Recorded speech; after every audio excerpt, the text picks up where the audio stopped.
ఇండియాకి చెందిన ఉజ్మా అహ్మద్ మలేషియాలో ఉన్నప్పుడు తాహిర్ అనే పాకిస్తాన్ వ్యక్తితో పరిచయం ఏర్పడింది. ఆ పరిచయం కాస్త ప్రేమ వరకు దారితీసింది. అండ్ ఈ తాహిర్ అనే వ్యక్తి ఆమెను పెళ్లి చేసుకుంటానని నమ్మించి ఆమెను పాకిస్తాన్ తీసుకెళ్ళిపోయాడు. ఇక్కడే అసలు ట్విస్ట్. ఆ తాహిర్కి ముందుగానే పెళ్ళి అయిపోయింది అండ్ అలాగే పిల్లలు కూడా ఉన్నారు. అండ్ ఇంక తెలిసిందే కదా, ఇంకా పాకిస్తాన్కి వెళ్ళిపోయిన తర్వాత ఉజ్మాకి ఏం చేయాలో అర్థం కాలేదు అండ్ ఆమెను బలవంతంగా పెళ్లి చేసుకున్నాడు. అయితే ఉజ్మా తెలివిగా ఒక ప్లాన్ చేసి పాకిస్తాన్లోని ఇస్లామాబాద్లో ఉన్న ఇండియన్ హై కమిషన్కి ఎలాగో అలాగా చేరుకునింది.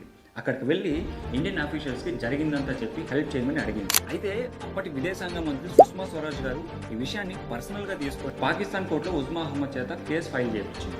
అండ్ కోర్టు వాదనలు విన్న తర్వాత ఉజ్మా అహ్మద్ని వెంటనే ఇండియాకి పంపించాలని డిసైడ్ అయింది. ఉజ్మాని ఇండియాకి రానివ్వకుండా తాహిర్ గొడవ చేస్తాడని ముందుగానే ఊహించిన ఇండియన్ ఆఫీషియల్స్ ఆమెకి హై సెక్యూరిటీ ప్రొవైడ్ చేసి ఇండియన్ ఎంబసీ నుంచి వాఘా బార్డర్ అంటే ఇండియాకి పాకిస్తాన్కి మధ్యలో ఉన్న బార్డర్ వరకు ఆమెకి హై సెక్యూరిటీని ఎస్కార్ట్గా ఇచ్చి ఇండియాలోకి పంపించేశారు. ఇన్ఫర్మేషన్ నచ్చితే ఛానల్ సబ్స్క్రైబ్ చేసుకొని ఫాలో అవ్వడానికి ట్రై చేయండి.